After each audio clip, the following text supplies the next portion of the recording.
Halo semuanya, jumpa lagi di Siniar Bahasa. Halo, apa kabar semuanya? Di sini kita sekarang sama Mas Dimas, Dimas Rangga. Banyak orang kenal dengan Dimas Kala Bahasa. Halo. Dim, ah, gila. Kapan nih kita terakhir ketemuan ya? Kayak udah tua. Maksudnya biar lama, biar kemarin. Maksudnya lu bilang nanti tahun lalu, ini kita pas di awal tahun. Oh iya, tahun lalu. Soalnya baru tahun 2025. Iya, benar-benar luar biasa. Jadi Bray, mau ngobrol apa kita nih, Bray? Sebenarnya ini buat awal-awal aku pengen lebih tahu tentang lu aja, Bray. Ya, mungkin karena nanti kalau ada yang cocok lu bisa share lah. Dan ini kan sebenarnya kita bahas tentang bahasa kan ya, dan industri bahasa. Dan lu kan posisinya menarik nih, Bray. Setahu gue kan teman-teman aku kenal Dimas cukup lama gitu kan. Gue mikirnya Dimas ini kan dulu guru gitu kan, Dimas dulu guru, terus teacher, terus tiba-tiba berkembang. Aku tahu Dimas interpreting kan, sekarang punya perusahaan kan, namanya Kala Bahasa, benar ya? Iya, Kala Bahasa. Boleh dong, Dim, tarik dari awal banget, nanti kita bahas masalah pivoting, masalah bisnis lu, tapi dari awal banget, Dim. Lu pertama kali ketemu dan kenal dengan dunia bahasa itu, ceritain dong awalnya. Ya, jadi sebenarnya kalau gue nerjemahin udah lama juga sih, Bray. Udah lama ya? Udah lama, dari tahun 2008-2009 kalau nggak salah. Itu lulus kuliah kan ya? Udah lulus kan ya? Ya, dan waktu itu gue kerja di sebuah proyek G2G antara pemerintah Indonesia dengan pemerintah Korea, loan dari Korea. Usernya waktu itu salah satu badan pemerintah yang ada di Batam. Iya. Di project itu di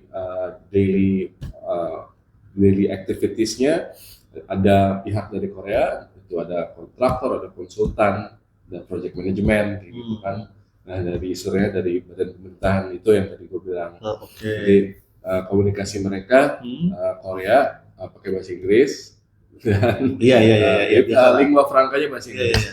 Tapi kan si Korea juga bahasa Inggrisnya masih terbatas ya. Orang-orang Korea kan juga, apalagi tahun 2008 itu K-pop belum terlalu meledak gitu kan. Orang-orang itu masih orang-orang Gen Z ya, bukan Gen Z ya, itu masih baby masih milenial. Dan kita apa sih, Bro? Apa kita? Kita transisi Gen X ya. Benar. Nah, orang Korea itu banyak yang belum bisa bahasa Inggris juga. Jadi di situ gue berperan selain admin secara umum gitu ya, gue juga menerjemahkan bahasa dan juga menerjemahkan rapat-rapat antara si orang Korea dengan orang Indonesianya gitu, counterpart Indonesianya. Itu situ awal pertama kali banget tuh. Yes. Itu pertama kali gue. Sorry. Itu kan pertama kali, jadi kan lu nggak punya kredensial sebagai interpreter, ya kan? Apalagi juru bahasa, apalagi penerjemah ya kan? Nah, lu dapet job itu gimana caranya? Lu nggak punya kredensial tuh? Jadi memang waktu itu dicari memang untuk admin umum ya, kayak GA gitu, staff gitu kan. Terus. Tapi memang salah satu salah satu yang dicari itu memang bahasa Inggrisnya yang bagus. Karena satu memang komunikasi di sana pakai bahasa Inggris dan kemudian memang harus menerjemahkan dokumen-dokumen seperti itu. Dan dokumen-dokumennya dokumen korek sebenarnya. Jadi nggak terlalu teknis waktu itu, tapi juga nggak terlalu umum gitu. Dan tahun itu sudah ada internet, kita bisa Google juga, jadi sangat membantu seperti itu. Jadi sebenarnya lu ngelamarnya GA terus, tapi within that GA position, lu diminta juga untuk nerjemahin karena nature perusahaannya adalah emang bilingual. Tapi sebenarnya itu bukan awal sih, Bray. Anjay. Tahun 2002 itu pengalaman pertama kali nerjemahin itu kakak temen yang udah kuliah. Lu masih kuliah berarti? Iya. Lu masih kuliah. Dia kakak gua, teman gua punya kakak, dia kuliah psikologi. Dia ada materi buku textbook psikologi yang dia minta terjemahin. Itu pertama kali banget gue nerjemahin. Lu nerjemahin tuh. Iya. Jadi itu pengalaman pertama nerjemahin. Yes. Yang tadi pengalaman pertama interpreting. Yes. Oh. Dibayar tuh. Dibayar. Gue udah lupa ya. Tapi emang lu udah dikenal fluent lah dalam bilingual gitu udah bahasa. Oh, dari sekolah gitu kan. Ya generasi kita kan belum banyak ya sebenarnya yang bisa bahasa Inggris dulu waktu kita sekolah gitu ya. Iya benar-benar. Jadi waktu gue sekolah tuh gue dikenal sebagai salah satu anak yang bagus lah bahasa Inggrisnya. Kenal gitu, seangkatan si Dimas gitu. Dimas Buluk, dulu gue panggilnya Buluk. Kayaknya, teman-teman, disclaimer, gue tuh pernah satu kampus sama Dimas. Iya. Pernah satu kampus, tapi lu pindah, terus gue lanjut di kampus itu. Nah, kalau nggak salah dipanggilnya Buluk juga situ. Iya kan? Ada teman kita di situ. Iya, ada teman kita. Teman SMA gua. Iya, si Aib. Si nama gua itu. Aib nonton juga. Ya, lalu gue sampai sekarang dikenal tuh Dimas. Iya benar. Karena ada beberapa Dimas. Iya. Ada beberapa Dimas. Ya kan di situ ada Dimas Dimas Dimas Wujud dipanggilnya, lupa lah pokoknya. Wujud karena Rangga juga ada beberapa juga kan. Iya, Rangga ada berapa banyak. Ada Rangga dari Spani, Rangga lu, terus ada satu lagi Rangga PS tuh. Rangga PS. Apa sih namanya itu? Gue lupa nama dia. Rangga. Lu main PS sama gua kan dulu. Ya PS sekarang jadi itu kan Plaza Senayan. Iya, jadi belakang Binus. Binus belum ada. Belakang Sensi. Iya. Sensi. Nah, kalau misalnya nih Bray, lu kan itu, ya kan, interpreting. Nah, lu dari interpreting itu lalu kenapa guru dulu atau jalan hidupnya gimana baik kita? Ya. Terus nih, pada akhirnya lu memutuskan, oke, kayaknya gue menjadi juru bahasa aja itu ceritain coba gimana? Iya. Jadi tadi kan gue bilang, jadi sebenarnya gue udah mulai menjuru bahasakan ya. Lu mulai menjuru bahasakan di pekerjaan gue yang di Batam itu, di rapat-rapat antara orang Korea dengan counterpartnya yang Indonesia, itu gue nerjemahin rapat-rapat mereka. Gue nggak tahu itu namanya juru bahasa interpreting, gue nggak tahu. Tapi gue diminta untuk menerjemahkan. Note taking aja itu gue belajar sendiri, Bray, gitu loh. Jadi lu note taking mas, steno atau? Ya itu gue logika aja, gue nggak bisa tulis panjang-panjang, gue harus tulis kode gitu. Oh iya, benar. Kayak gitu, gue logika aja gitu kan, gue belajar sendiri gitu kan. Dari situ itu kan penjuru bahasan lah istilahnya ya. Dan kemudian ya namanya orang kan mungkin jalan hidupnya masing-masing gitu kan. Gue belum berani untuk freelancing setelah dari situ. Jadi gue resign dari project itu 2014, gue lanjut lagi kerja kantoran biasa lah gitu. Lu 95 lah. Sorry, berarti yang ini freelancer. Yang di Batam, enggak full time juga. Oh, tapi lu belum berani nih freelance khusus untuk full time interpreting. Iya. Oke. Jadi di Batam itu, gue udah mulai ngambil juga dari luar kantor gue, freelancing itu udah mulai. Tapi gue nggak berani untuk benar-benar freelance jadi translator, harus ada 9 to 5 jobnya. Gitu. Ya, security lah. Kalau generasi kita memang security kan sesuai. Generasi kita. Iya. Dan dari situ kan 2014 gue resign, terus kemudian udah mulai mendekatkan tuh sama komunitas penerjemah gitu. Dulu kan gue di Batam, semua adanya di Jakarta gitu kan, gue nggak bisa networking gitu sama teman-teman penerjemah lain gitu kan. Bahtera, Bay, tau kan Bahtera? Teman-teman. Bahtera itu nama mailing list. Ya, mailing list. Yahoo-groups.com. Yahoo-groups.com ya, yang nggak tahu apa itu Yahoo.com, Google. Yahoo-groups.com, mailing list. Bahtera itu kumpulan para penerjemah. Jadi mereka kalau berbagi cerita, berbagi informasi, sama berbagi job di situ. Oke. Gue coba apply daftar gitu kan untuk masuk mailing listnya. Entah kenapa gue nggak diterima. Oh gitu, Bro? Ternyata ada diterima enggaknya gitu ya? Iya, kan kalau mailing list kan kita daftar gitu. Apply dulu ya? Oh iya, benar. Tunggu balasan gitu kan. Tergantung mailing list di lock apa enggak gitu kan? Iya, ini di lock. Ini di lock. Oke. Gue nggak masuk. Jadi kan gue nggak ada networking lah gitu selama di Batam. Gitu. Oke. Terus juga dulu belum ada WhatsApp group nggak ada kan, masih BB dulu zamannya. BB Group sama Yahoo Messenger dulu. Sama Yahoo Messenger. Jadi gue sangat terbatas lah. Setelah gue resign dari yang di Batam, gue balik ke Jakarta. Nah gue coba reignite lagi tuh untuk bisa networking gitu kan. Mulai gue aktif datang ke acara HPI. Oke, ini lu posisi masih kantoran. Kantoran, Bray. Belum guru nih. Belum. Oke, terus lu sorry, Bray, kantoran kerja apa, Bray? Nggak tahu ini. Waktu itu gue di sebuah asosiasi dokter spesialis. Oke. Jadi gue kerjain sama dokter-dokter. Tapi basically itu kerja sama kayak EO sih untuk nyiapin acara mereka. Oh, jadinya lu di organisasinya para dokter. Iya. Lu internal event coordinator lah. Iya, Oke, seperti itu. Oke, terus. Jadi situ nggak ada hubungan sama sekali dengan translation. Jadi Betul. tapi saat itu gue masih terima job-job translation, moonlighting dari luar. Kaskus, Brian, gue iklannya di Kaskus. Kaskus masih ada sekarang. Masih ada, tolong jangan dihina. Selalu banyak kita ya. Kaskus masih ada. Andrew Darus itu teman Facebook gue. Oh iya. gue diet juga di approve sama dia. Tapi teman doang. Oh iya. Heboh dulu Kaskus. Iya, jadi gue ngiklan di Kaskus, Brian. Lu dapet itu job. Lu ngiklan di Kaskus, lu penerjemah terima translation ya. Ada trennya. FJB, Bray. Oh, FJB boleh forum jasa kan ya? Forum jasa. Forum jual beli. Forum jual beli ada. Ada jasa boleh ya? Iya. Oh gitu. Travel juga ada kan dia. Ya benar. Honeymoon lu kan banyak banget tuh paket-paket honeymoon. Oh iya lagi zaman dulu. Iya. Atau gue pikir FJB itu emang barang-barang aja, gue nggak punya barang kan dulu. Tapi emang gue beli macam-macam di situ, apalagi second kan dulu. Belinya second kan? Terus. Jadi gue di Kaskus, terus gue ada project dapat uang lumayan, gue bikin website. Lu bikin website? Gue minta temen gue bikin dong website. Budget gue segini.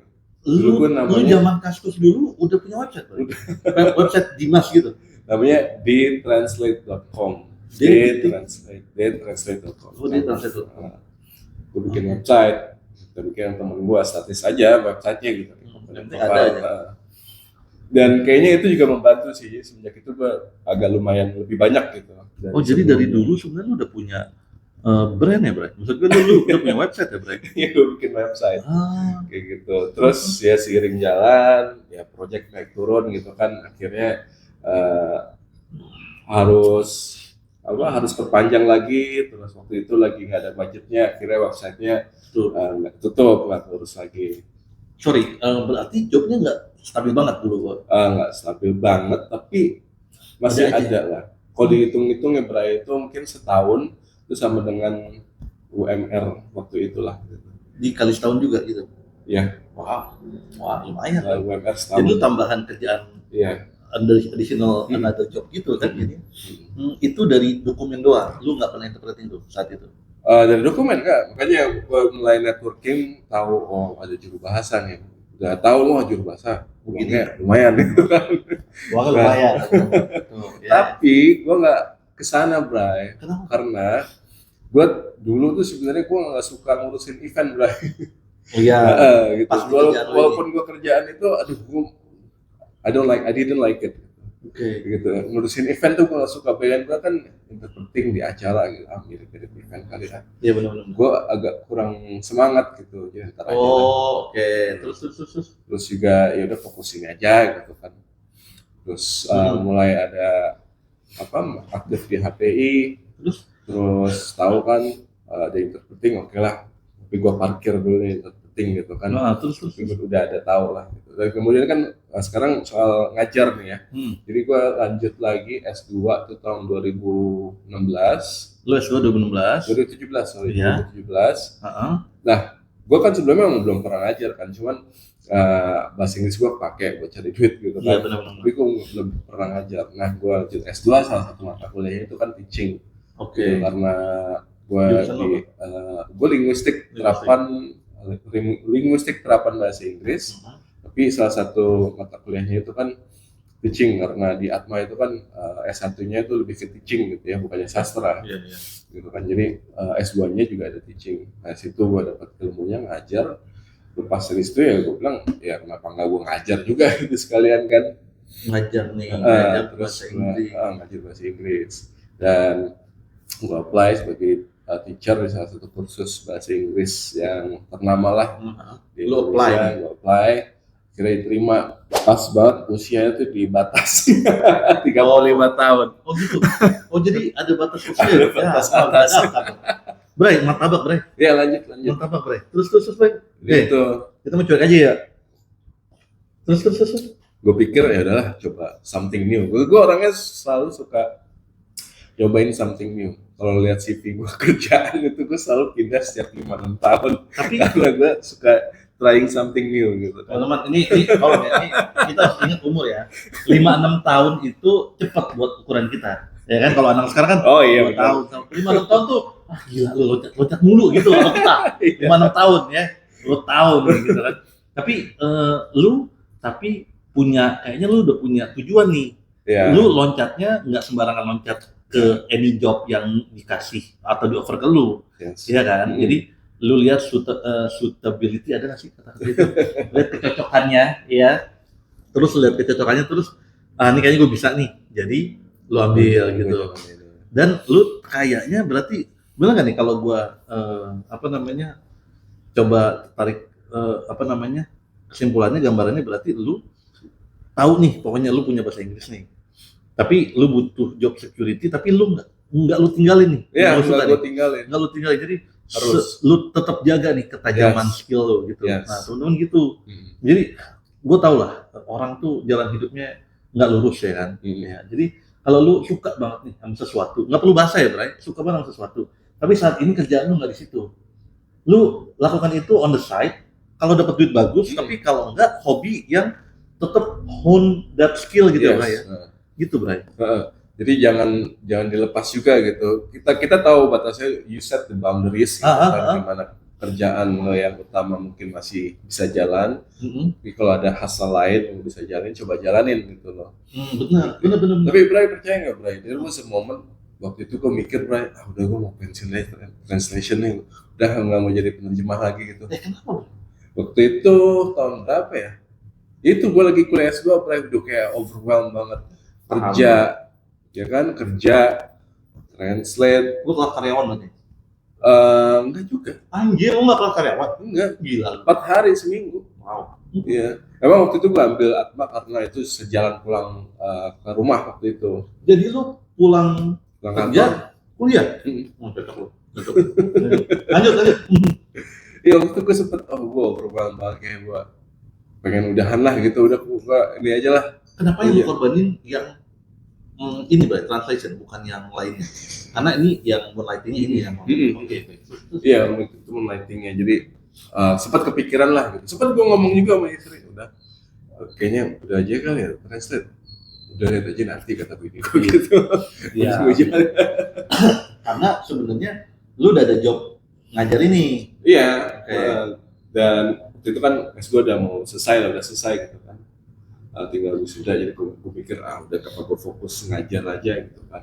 Cuman ya gitu Bray, namanya jalan hidup ternyata emang nggak boleh gitu untuk berhenti jadi penerjemah. Oh berarti Pak pivot Pak, titik baliknya lu akhirnya ente ngajar. Gua lu kapan coba Bray, tunggu santai guys, gue juga baru tahu ini. coba gimana Bray? Itu berapa? 2019, 2018 gitu lah, gue udah mulai selesai tuh ininya tesis gue. Terus dari sebelumnya gue translate dokumen biasa gitu kan, lu datang nawarin translatein AR. Oh iya.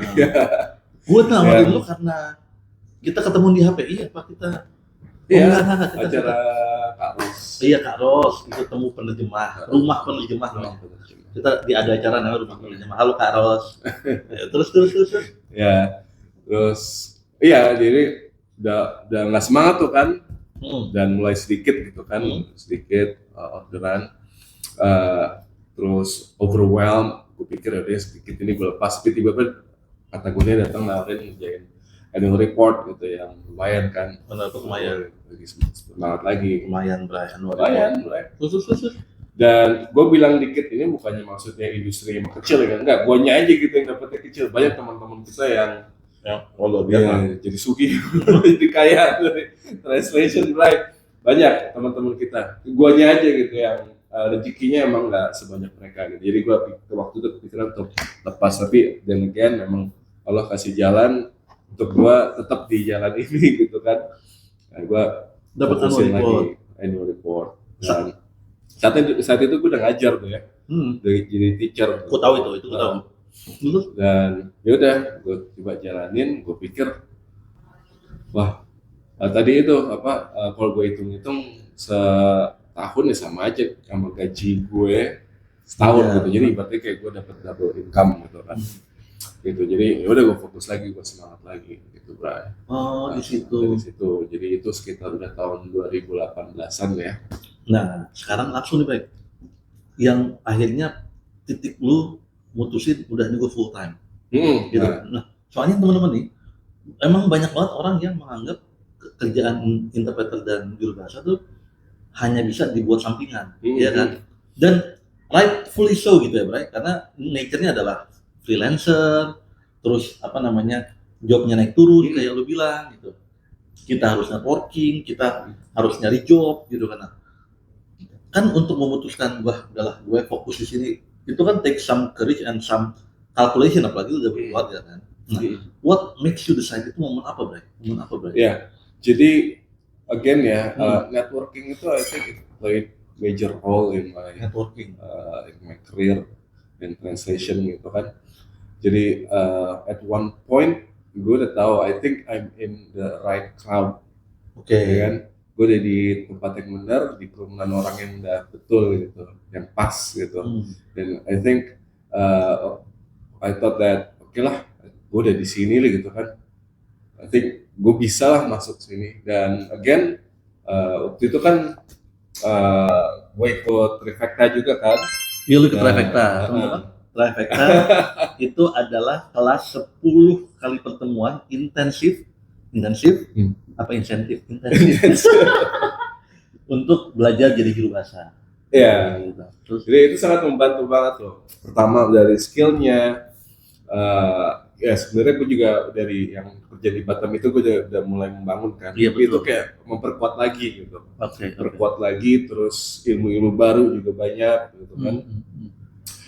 Terus dan itu kembali lagi networking gitu. Jadi gue akhirnya berkerumun dengan orang yang tepat gitu kan. Kenal lu, Tasvan gitu kan, Dewa gitu. Terus dari teman HP juga ada Mbak Weni juga. Mbak Weni sebenarnya gue udah lama juga sih dari sebelum COVID sama beliau. Cuma waktu itu masih translation sama beliau, Mbak Sanisari. Terus dan setelah Trifecta itu ya memang udah jalannya kali, jadi tinggal apa tuh istilahnya, tinggal didorong doang. Tinggal didorong doang dia benar-benar kecemplung gitu. Jadi nggak lama dari selesai Trifecta itu, Mbak Weni offered me the first job in interpreting. Itu dia as interpreter. Itu job pertamanya itu yang breaking walls itu, ya Bray. Jadi untuk teman-teman di Trifecta itu di pertemuan terakhir ya Bray, kita ada showcase skill showcase di mana teman-teman yang ikut Trifecta ini akan interpreting di publik gitu, khalayak umum gitu ya Bray. Jadi khalayak umumnya itu juga salah satunya sebagiannya adalah pemberi kerja. Jadi mereka bisa lihat, oh ini kayaknya bagus ini, nggak bagus. Jadi kita showcasing skill kita. Di situ mungkin Mbak Weni coba nih gitu. Oke. Dan berarti sampai sekarang tuh langsung tuh Bray. Sekarang alhamdulillah. Nah, mungkin gini Bray, sekarang gue penasaran ini Bray ya. Kan oke nih, hitung-hitungan pasti masuk lah ya kan, hitung-hitungan masuk ya kan, interpreting masuk, dokumen masuk. Tapi kan lu nggak perlu buka bisnis Bray, ya kan? Maksud gue kalau itu udah masuk nih, ya kan, kalau udah masuk, lu udah bisa ngerjain kerjaannya, lu tinggal nunggu job, karena kan networknya udah kebangun kan. Lalu what decide lu untuk kayak gue bikin ini gitu? Apakah again monetary reason, terus atau misalnya melihat trennya atau gimana Bang? Maksudnya kan sekarang lu bikin Tala Bahasa itu kan di setelah pandemi ya, apa pada saat pandemi? 2023. Udah selesai. Udah selesai pandemi, dan itu awal-awal AI kan. Ketika orang khawatir pandemi, terus khawatir AI, lu malah bikin, Bray. Itu what the train of thought behind itu, Bray? Jadi sebenarnya kalau bikin PT itu impian udah lama sih, Bray. Gitu. Gue pengen punya sesuatu yang bener-bener punya gue gitu. Perusahaan yang punya lo. Dan memang pilihan waktu itu either freelancing atau punya PT kan. Dan mungkin orang banyak nyaranin untuk fokus freelancing gitu kan. Iya dong, maksudnya lu gak ribet segala macam. Tapi gue pengen punya sesuatu yang punya gue gitu kan, bisa dikembangkan gitu kan. Ya akhirnya gue memutuskan adalah coba bikin, dan prosesnya waktu itu juga nggak rumit karena gue bikinnya PT perorangan, bukan PT biasa gitu kan. Mudah, itu salah satu program pemerintah waktu itu untuk masih ada masih bisa bikin PT perorangan juga bikin. Dan salah satu pertimbangannya juga gue tahu ada beberapa proyek yang memang mewajibkan untuk apa istilahnya punya badan usaha seperti itu. Merah, Bray. Apa-apa. Okay. Nah, terus langsung ini aja, Bray. Apa namanya? Berarti disitulah lu bikin, decided untuk bikin. Gitu ya, Bray. Iya. Akhirnya gue bikin, dan gue lihat juga nih, Bray, respon lo, Mbak Weni gitu. Kan gue cuma 2 itu aja yang gue tempel kan. Lu sama Mbak Weni. Mbak Weni oke. Lu udah, Bray, ya udah jalan. Iya, benar. Gue juga lihat nih gimana sih kalau gue bikin tapi kan masih di sama-sama agency owner tuh gimana, gue lihat dulu sih. Oke lah. Ya benar. Dunia bahasa tuh teman-teman memang seperti kata Dimas, kalau crowdnya tepat kayaknya semua orang positive reinforcement ya, Bray, ya. Jadi kalau bikin, maksudnya bayangin coba Aksani Sari misalnya, tahu Dimas bikin kan, kalau orang yang melihatnya dari sisi negatifnya doang, zero sum game, itu kan pasti dia mikir, wah ini ngambil job gue nanti nih, saingan baru kan. Semua orang di sini setahu gue, Pak, yang teman-teman kita lah, itu kan positif sum game semua, ya kan. Jadi, oh ini ada orang yang mau berkembang bareng nih, gitu kan. Ya udah, kita bantu sebisa mungkin kita bisa bantu, gitu kan ya, Bray. Jadi, emang finding the right crowd yang nurture, gitu ya. Nurture itu ide beruntung banget, dan memang kalau dapet ya memang lu harus jangan lupa pay it forward di situ, ya kan, Bray. Nanti akan ada orang yang nanti minta bantuan lu juga gitu. Kayak gitu sih. Gue menarik ini, Bray. How do you combine this bisnis dan skill lu sebagai guru nih, kira kan? Gue soalnya sering dengar gitu kan, lu tuh bener-bener pay it forward ke orang-orang baru nih di sini, ya kan? Ke orang-orang yang mau belajar, ke orang-orang yang mau cari tahu lebih banyak tentang industri ini. Nah, mungkin lu kasih tahu gue, Bray, maksudnya semangatnya lu bikin Tala Bahasa ini semangatnya untuk dunia bahasa as a whole gitu, itu apa sih, Bray? Terus lu as an individual tuh value lu yang lu mau tambahin di industri bahasa ini apa sih, Bray? Biar you leave something gitu di dunia bahasa ini. Jadi nggak hanya kita menerima manfaat dari yang sangat besar sekali gitu kan. Apa sih, Bray, yang coba lu tinggalkan di sini?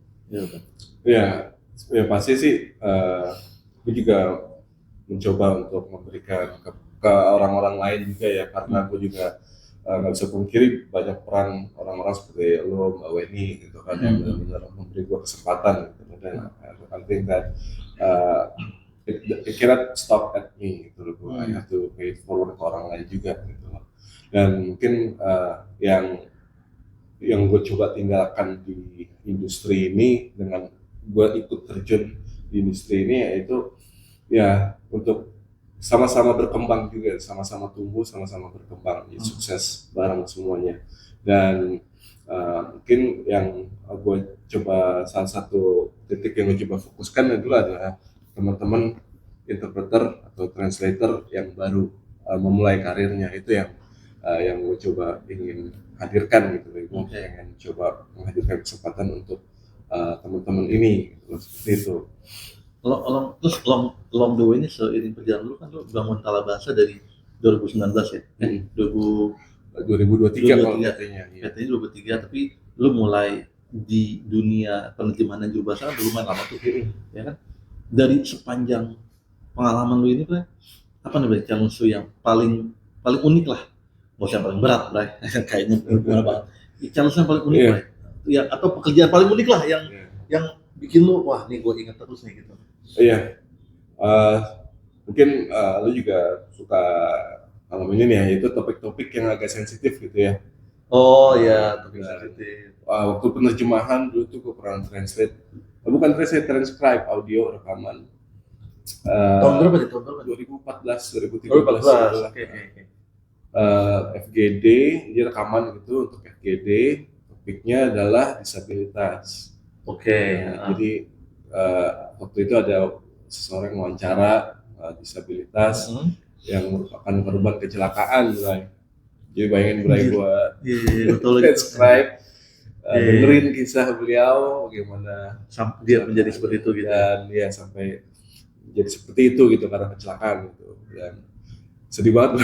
Iya benar. Gua harus dengerin sampai ngetik, itu sangat sedih sekali. Dan waktu interpreting juga ada satu topik tentang kekerasan perang, war violence, dan entah kenapa, kan kita kan tandem Bray ya, ganti-gantian. Iya. Entah kenapa pas gue Bray, itu pas sexual violence ya Bray. Oh iya, anjir. Korban perang, dan korban seksualnya seperti itu. Dan itu korbannya dihadirkan atau ada video mereka, testimoni mereka. Gitu. Jadi saking seremnya, aku nggak bisa dan nggak pernah mau terciptakan itu apa. Itu korban perang. Perang di mana sorry? Salah satu negara tetangga kita nggak jauh. Anjir. Seperti itulah pernah jadi. Ya teman-teman, itu petanda juru bahasa atau penerjemah yang baik nih Bray. Juru interpreter atau dokumen sama aja. Kalau lu menerjemahkan kan lu nggak bisa saingan sama AI, lu nggak bisa saingan sama Google Translate, jangan. Gimana caranya nggak saingan? Ingat, lu harus kasih konteks manusianya, ya kan Bray? Lu kasih konteks manusianya, gitu teman-teman. Gue mau nanya kan, apa namanya? Lu kan banyak pengalaman lu cukup panjang nih, dari lu moonlighting, terus lu kerja terus freelancing, terus lu full time, terus pada akhirnya lu memutuskan untuk punya perusahaan sendiri, gitu kan? Coba Bray, pengalaman paling unik lah, jangan yang paling menyedihkan gitu, kayaknya kesannya sedih banget bisnisnya, enggak kan? Yang paling unik, yang paling berkesan di lu Bray sepanjang karir lu. Nah, jadi waktu sekitar tahun 2014-2013 gitu loh Bray, gue dapat pekerjaan transcribe rekaman dan translation juga waktu itu. Topiknya waktu itu disabilitas, dan waktu itu rekaman FGD gitu. Di rekaman itu mewawancari seorang bapak yang merupakan people with disability, merupakan korban kecelakaan. Jadi dia ceritain Bray gimana dia kecelakaannya gitu kan, terus bagaimana dia bisa menjadi kondisi seperti itu. Jadi bayangin Bray, gue dengerin cerita beliau itu sambil dengerin, gue harus sambil ketik dan sambil translate. Berasa banget ini mengambil dengerin, sangat sedih lah gitu, ikutan sedih lah gitu. Kalau bisa nangis gue ikutan nangis tuh Bray. Itu untuk translation Bray. Dan interpreting, waktu itu ada pekerjaan interpreting, topiknya sebenarnya waktu itu topiknya HAM gitu, tapi ada satu isu yang dibahas yaitu war violence gitu kan. Dan kan kita tandem tuh Bray, ganti-gantian kan sama gue sama teman buat gue. Dan entah kenapa pas bagian gue itu pas bagian sexual violence-nya Bray. Sexual violence pada saat perang. Anjir. Jadi ada video korban, testimoni korban, diceritain. Korbannya sendiri cerita. Korbannya sendiri Bray. Walaupun itu rekaman ya Bray, tapi itu orangnya langsung, korbannya langsung menceritakan gitu bagaimana kekerasan yang mereka seksual pada saat perang. Ya. Dan itu saking menyeramkan untuk gue gitu ya, gue nggak bisa cerita lagi ke orang lain seperti apa isinya gitu, ceritanya seperti apa. Cuman itu titik yang buat gue, ya Allah, Iya sih. Sangat menyedihkan lah gitu buat gue. Berbekas banget ya. Berbekas banget, itu yang berbekas banget. Teman-teman, ini tandanya lu melakukan perjalanan dengan baik ya. Kalau lu benar-benar menjiwai gitu ya, lu ingat lu tidak menerjemahkan tulisan aja yang tersurat saja, tapi yang tersirat juga. Ingat, interpreting itu yang diterjemahkan 3, ya kan? Pesannya, tulisannya, ya kan? Terus maknanya, makanya perusahaan gue namanya Makna Karya Indonesia, ya kan? Terus emosinya, itu buktinya kalau lu benar-benar expert di bidang ini gitu. Nah, ini Dimas nih sampai berbekas banget, ceritain aja nggak berani tuh cocok berarti. Ini pantesan banyak bikin order pantesan. Ya, banyak berbekas banget. Iya, berbekas banget.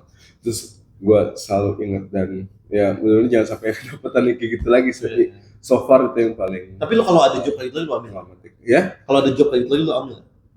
Kalau misalnya dikasih tahu ini job tentang korban kekerasan perang, lo ambil atau beda? Pasti sih, karena ada faktor lain juga ibaratnya kita kan kayak merasa berkontribusi ya atas sebuah isu diskusi di tingkat nasional maupun global.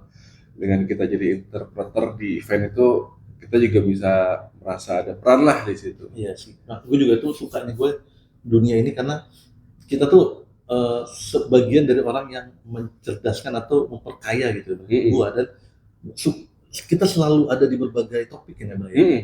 Dan kita ngebantu topik itu tersampaikan ke orang-orang Indonesia gitu kan. Itu sih gue juga suka situ kan. Kenapa gue suka dunia bahasa ini? Iya, makanya kan ya kita in a way kita juga terus berkontribusi membawa perubahan lah. Ih, cocok banget. Ya kan dunia bahasa. Perubahan tuh dibawanya pakai bahasa, Bro. Pakai bahasa, setuju banget. Setuju banget. Lo bawa perubahan pakai apa? Pakai duit? Nggak bisa. Ya kan kalau dikasih doang ini nggak tahu berapaan gitu kan. Menarik. Mungkin lu juga punya banyak cerita. Salah satu pengalaman gue juga translate atau interpret untuk sebuah workshop untuk ibu-ibu petani di daerah Sumatera Selatan, salah satu kabupaten di Sumatera Selatan. Jadi ada NGO yang memberikan pelatihan untuk ibu-ibu petani atau ibu-ibu rumah tangga di daerah itu agar mereka bisa menanam tanaman mereka sendiri, Bray. Jadi mereka bisa produce makanan mereka sendiri. Jadi ketergantungan mereka atas belanja di luar rumah itu bisa berkurang. Jadi dia di halaman rumahnya aja gitu? Iya, jadi pelatihan untuk mereka menanam makanan di halaman mereka sendiri. Gitu. Dan setelah itu ada pelatihan lagi manajemen keuangan. Jadi bukan hanya ibu-ibu di situ diberikan pelatihan untuk bisa menumbuhkan makanan mereka sendiri, tapi juga pelatihan untuk manajemen financial planning mereka. Itu dia, bagus ya. Maksudnya itu bayangin coba kita berkontribusi untuk hal-hal semacam itu, menarik kan ya, Bray? Dan hampir pasti setelah acara itu pasti speakernya yang dari luar negeri itu masih mereka sangat appreciative terhadap kita para penerjemah atau interpreter gitu. Pasti mereka bilang terima kasih, peran kalian sangat penting, itu udah biasa ya tuh. Dan ketika walaupun kita sering dapat itu, tapi setiap kali diucapkan tuh seneng banget rasanya, Pak. Seneng banget. Itu duit ya kan, duit bagus gitu. Tapi once you get that, itu berarti seal of approval gitu bahwa yang kita lakukan tuh sudah benar gitu ya. Gitu. Iya sih, gue setuju kalau itu, Pak. Karena you can get enough of it gitu kan. Iya sih, dan menyenangkan jadi kan. Gitu. There are bad days, there are good days gitu kan. But at the end of the day kita berkontribusi pada hal itu gitu. Benar. Nah, untuk to wrap things up nih, Bray, ya kan? Ada 2 pertanyaan yang mau gue ajuin dulu nih, Bray. 3 kalau masih ada waktunya. Tapi ini podcast kita bebas aja jadinya. Plus minusnya, Bray. Plus minusnya freelancer sama business owner. Apa, Bray? Jadi I mean, yang lu kan pernah in both worlds kan, ya kan? Freelancer pernah, pemilik juga pernah. Apa, Bray? Pelajaran atau plus minus lah, Bray? Apapun, Bray. Ya, kalau freelancer ya kalian bekerja bisa nempel ke beberapa agensi sebanyak apapun yang kalian mau gitu kan.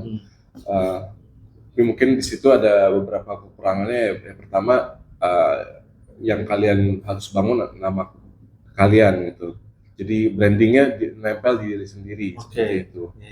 seperti itu kan. Terus kedua, mungkin ada beberapa proyek tadi kita udah bilang yang mewajibkan atau hanya terbuka untuk badan usaha. Jadi mereka nggak bisa ikut. Iya benar-benar. Seperti itu kan. Tapi dan again memang ada plus minus sih untuk sebagai freelancer dan agency owner gitu kan. Untuk agency owner ya mungkin kita bisa ikut bidding di project-project yang memang khusus untuk badan usaha seperti itu kan. Kita bisa branding diri kita selain diri kita, karena lo kan nggak bisa branding diri lo sendiri terus-terusan gitu kan. You have to have a bigger you gitu. Iya kan. Lo bisa bangun itu dengan branding PT lo seperti itu. Oh ya, a bigger beyond lah, beyond ourselves ya. Seperti itu. Oke. Itu kita bisa kembangin branding PT kita kan. Terus namun mungkin ada minusnya sebagai agency owner yang mungkin ya wajar ya, kita bisnis pemain bisnismen juga, pemain bisnis juga, mungkin wajar kalau memang beberapa teman-teman kita yang melihat Dimas nih, Dimas punya PT nih, kayaknya nggak bisa jadi talent gua. Gitu. Kasih Nggak apa-apa, itu just normal, I can understand that. It is their prerogative mereka gitu kan. It's okay gitu kan. Itu bisa jadi salah satu minus kalau memang kalian memutuskan untuk jadi agency owner. Kalau agency owner, dianggapnya udah berlebih nih jobnya gitu. Ya gitu, walaupun ya nggak tahu kan faktanya gimana gitu kan. Cuman faktanya mungkin kita nggak bisa terlalu nempel ke agency owner karena dipikirnya kita udah punya PT sendiri gitu. Mungkin mereka ada kekhawatiran untuk ya mungkin confidentiality isi dari PT mereka gitu kan. It's okay gitu. Nggak mempermasalahkan, cuman itu jadi salah satu hal yang kita harus pertimbangkan kalau kita mau jadi agency owner. Iya sih. Nah ini kan banyak orang mikir, wah ini kita ada AI, terus who knows there will be another pandemic coming, ya kan Bray, terus apakah bisnis ini masih ada 5 tahun ke depan setelah gue lulus misalnya gitu, atau ketika gue baru mulai karir nanti kedepannya gue nggak ada masa depan, karir gue kemana gitu kan. Nah, the way you see this right as a business owner, lo kan business owner kan seseorang yang have to think about the innovation side-nya dari industri ini gitu. Lu melihat ke depannya gimana Bray? Kemana nih arah industri ini masa depannya amid all this technology advancement gitu kan? Ya, kita nggak usah pungkiri juga bro ya, advancementnya itu udah disrupt banyak hal dan mulai mendisrupt industri kita juga gitu kan. Benar. Cuman gue masih melihat ini khususnya di bahasa Indonesia gitu ya, akan masih sangat jauh bro. Gitu. Masih jauh ya bro? Masih jauh, karena kalau kita kalau AI itu kan dia mesin yang berkembang dengan dataset yang diberikan gitu kan, ya kan? Iya benar. Dan kenapa AI itu berhasil di bahasa Inggris dan umumnya bahasa-bahasa negara-negara Barat lah ya.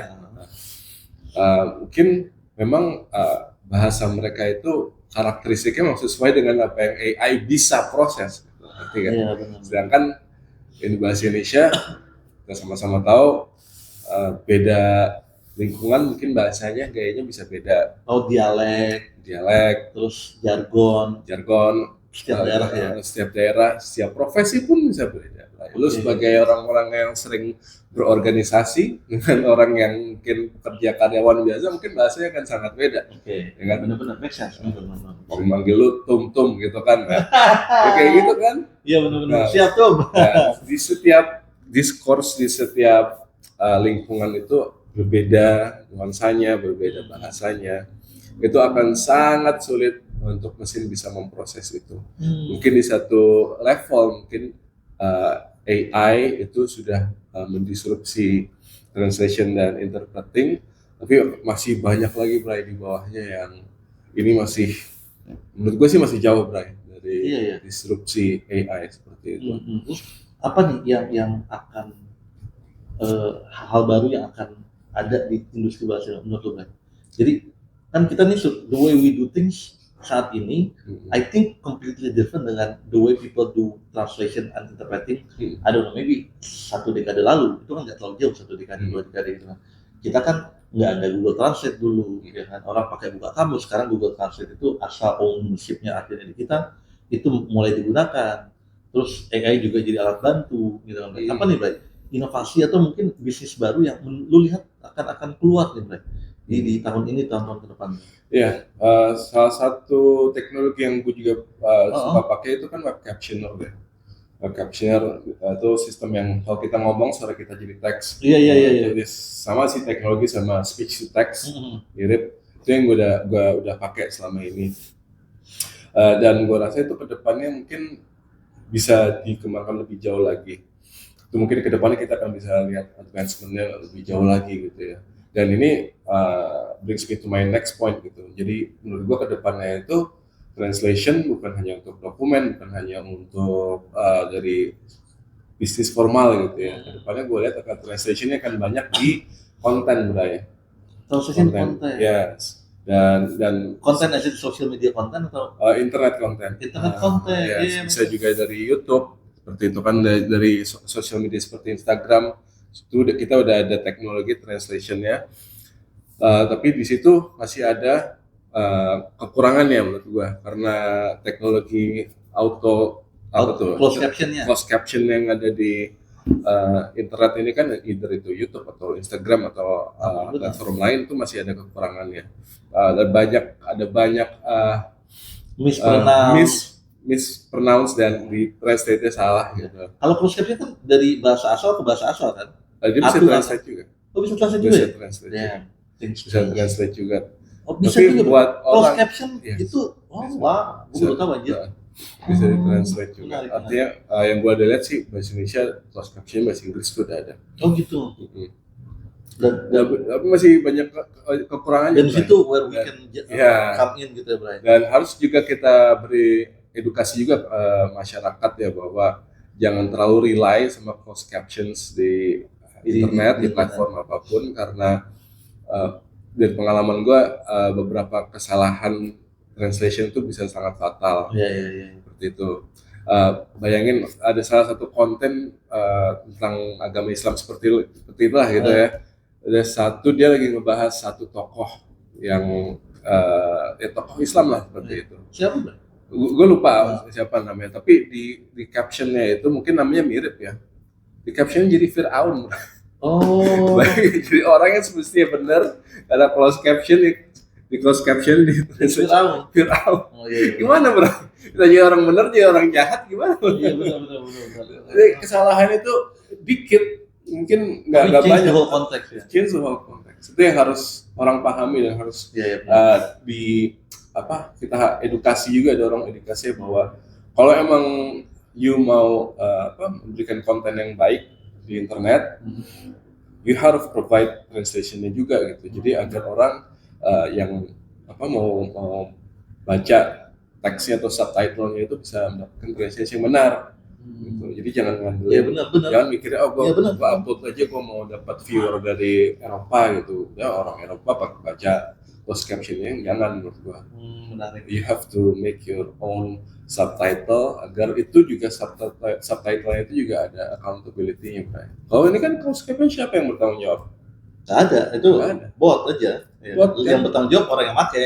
Iya. Ya, lu jadi lu gitu. Nah, nih Bray, sebagai penutup, teman-teman ini udah hampir sejam nih kayak kita ngomong.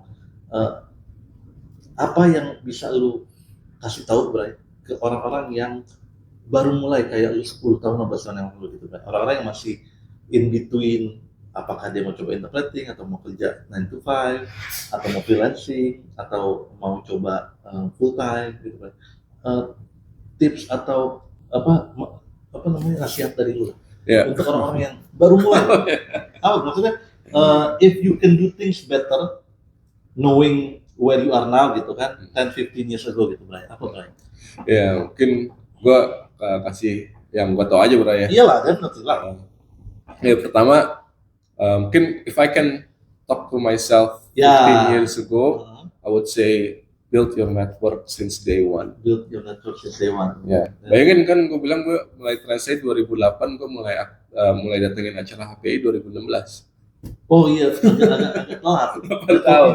Nah, di dunia freelance memang networking itu wajib ya, Bray.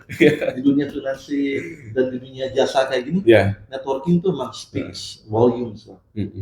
So you have to build your network since day one. Gitu. Jadi ya kompetensi itu penting gitu kan, tapi juga jangan lupain networking. Soft skill-nya lah ya. Ya, soft skills ya. Dan juga mungkin skills bisnis lain seperti negosiasi. Itu juga penting sih, Bray.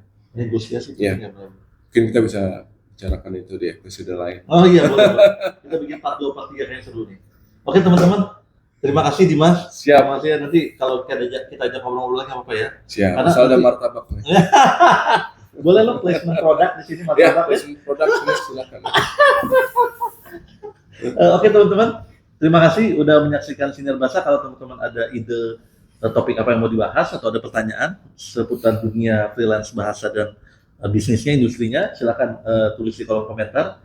Ini ada di YouTube dan di Spotify, Siniar Bahasa. Terima kasih Dimas. Sama-sama. Terima kasih teman-teman semua. Sampai jumpa lagi di Siniar Bahasa.